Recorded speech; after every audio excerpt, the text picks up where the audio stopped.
We have truly some remarkable speakers today, and I am love to introduce you now to Emma Levy. Adam is on his way, so he will be here, but we'll start with Emma. Thank you, Emma. Emma is the president of Leeds JSOC and has just started second year studying international relations in Spanish. Emma has spoken at several panels, including Holocaust Education Trust, in the House of Lords and for Prince William, advocating for Jewish students. Since October 7th, Emma has been to Israel to hear from survivors and hostage family members, including with UJS and the World Union of Jewish Students, on political leadership trips. Her trip in December inspired her to start the Hostages Awareness Campaign, joint with UJS, for which she won Campaigner of the Year. So I'd like to give a warm welcome to Emma Levy, please.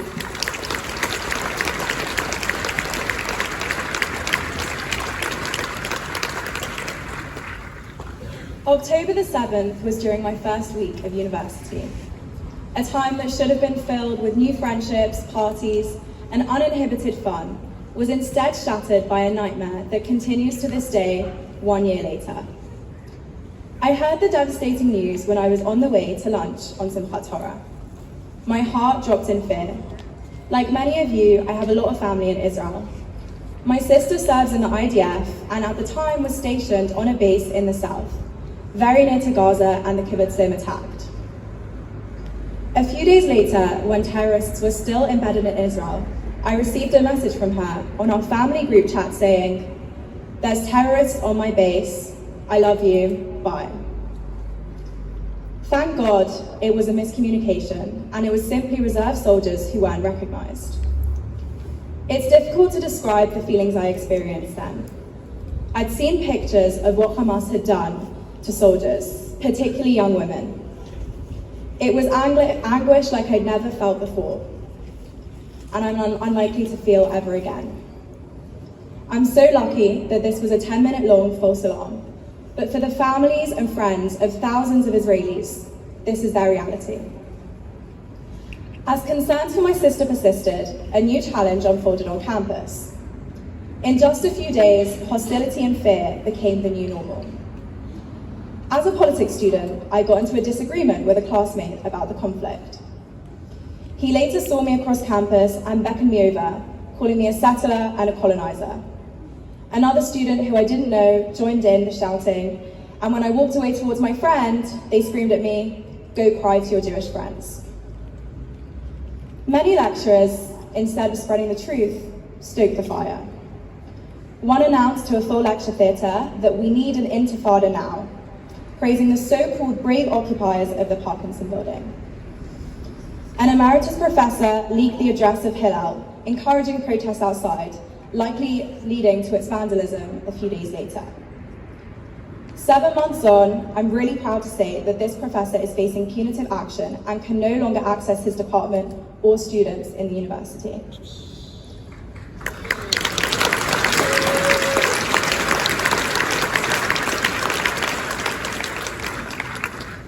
The combination of these experiences was a rude awakening to what it means to be a Jew on campus.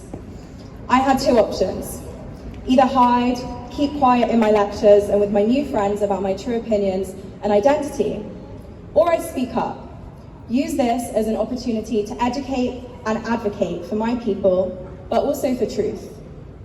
Standing here today as JSOC president, I think it's obvious which route I chose. I was elected in December last year, just a few months into Leeds. 2 weeks into the job, crisis struck. A malicious and aggressive campaign was launched against our beloved chaplain Zachariah for the alleged crime of serving in Miluim. Soon after, the address of Hillel was leaked, and a few days later, it was vandalized with graffiti. This was the most blatant act of campus anti-Semitism in memory. Leeds Hillel has flourished as the hub for Jewish student life for over 70 years, untouched. The fact that our one safe space amidst all the madness was attacked sent shockwaves throughout not just the Leeds community, but worldwide, so much so that the President of Israel asked, "How's Leeds? I've heard it's awful there." But in the wake of this horror, what I will always choose to focus on is the incredible support we received. I would like to take this opportunity to thank you, the North Leeds community. Thank you to everyone who offered Shabbat hospitality and donations to ensure that Jewish student life continues to thrive. Thank you for attending our Stand Against Anti-Semitism and demonstrating that we're not alone in this fight. It meant so much to me personally, and as well as the wider student community. October the 7th brought on unimaginable trauma, loss, and horrors that we wish could be undone.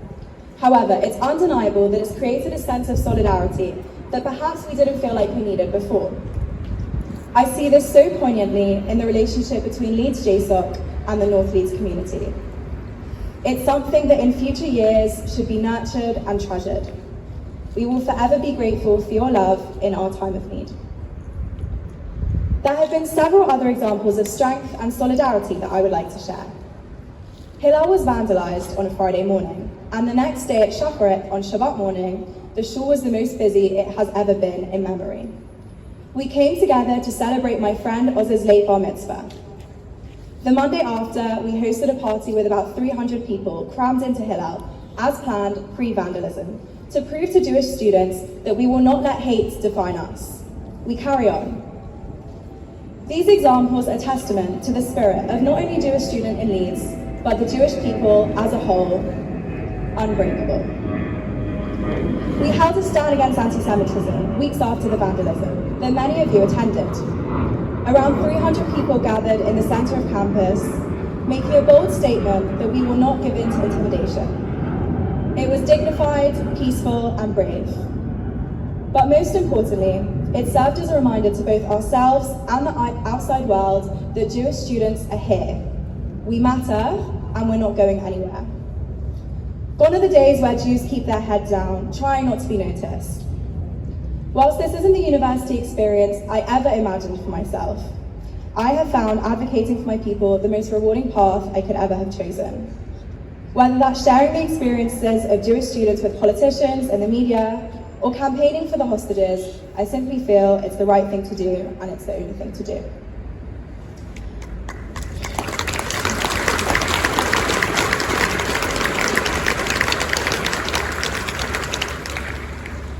Despite everything this year, we have the highest influx of freshers that anyone can remember. Leeds may have been one of the worst campuses affected by anti-Semitism, but JSOC are receiving a record number of students. The resilience that my peers have been nothing short of a miracle. Another aspect that has guided me throughout this time has been Israel. Since October 7th, I've had the opportunity to go 3 times. In December, I went to visit my sister and friends, and I also went in April and in August on a UJS leadership and with the World Union of Jewish Students, respectively. On all of these times, I've spoken with relatives of hostages or those murdered by Hamas. What will always stay with me is their message. Keep fighting for the hostages, for Israel, for truth, and for justice.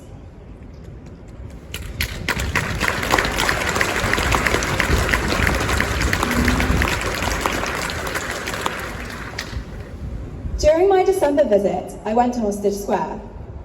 Wandering around, I stumbled across an American delegation who were hearing from Omer Shem Tov's parents. I remember his mother saying how he has asthma, and the pain in her eyes when she said how he didn't have his medication. How could he survive? Omer was kidnapped at Nova and is still in captivity 1 year later. Meirav, the Hostages and Missing Families coordinator, then spoke about all the incredible efforts the forum have done. Within hours of October the 7th, Israelis from all over the country mobilized with a singular mission of getting the hostages home. Thus, the headquarters were born, working day and night to get the hostages home. Their work spans from raising awareness and campaigning to providing therapeutic support to families and returned hostages. They also have significant diplomatic weight and have played a huge role in the international arena. After hearing this, I was struck with a feeling of, I have to do something. It was one of those epiphany moments that's make or break. So I went up to Meirav and introduced myself as the very newly elected JSOC president in Leeds. I asked, what can students in the diaspora do? She then invited me back to the HQ and showed me the intricate workings of the forum. The best of every sector in Israeli society, finance, advertising, law, diplomacy, etc., pause their day job to use their skills to bring them home now. This felt like the most Jewish thing ever. We were always taught from a young age that God gives us skills and opportunities, and it's our responsibility to harness them for the good. This is exactly what the forum does, and it's what I realized students need to do. Our advocacy today can influence the future lawyers, politicians, and thinkers of tomorrow. A simple conversation could impact a non-Jewish student's perspective in ways that we can't imagine. From that trip, I collaborated with UJS to organise the UK Students Hostages campaign, nationwide. 6 months later, I went back to the forum and actually bumped into Shelley there. When I shared what had been done on campus, such as the challah bake for the hostages across 20 different campuses, or the money we raised, it meant so much to them, more than we could ever imagine.